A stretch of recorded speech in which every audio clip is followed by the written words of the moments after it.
అటు పంపించి మళ్ళీ ఇట్లా వదులుతారా? పంప్ చేస్తాం sir. Since capacity total still gap ఉంది కాబట్టి అక్కడే ఫైనల్ అవుట్లెట్ అక్కడే వస్తుంది. అలా కాదు, నేను అంటుంది ఏంటంటే మనం ఒక్క ప్లాస్టిక్ ముక్క కూడా వెళ్ళకూడదు అనుకున్నప్పుడు ఆ ప్లాస్టిక్ ఎక్కడి నుంచి వస్తుంది సార్? డ్యూరింగ్ 10 days బ్యాక్ వర్ష పడింది సార్. వర్ష టైంలో we have to open the channel sir. One day pollution actually gets in to the river. So that is one major issue sir.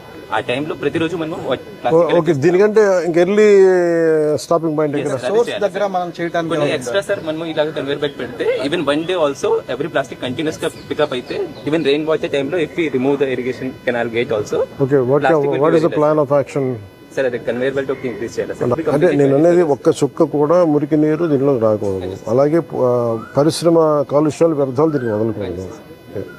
What is the plan of action from the government? 2 points sir.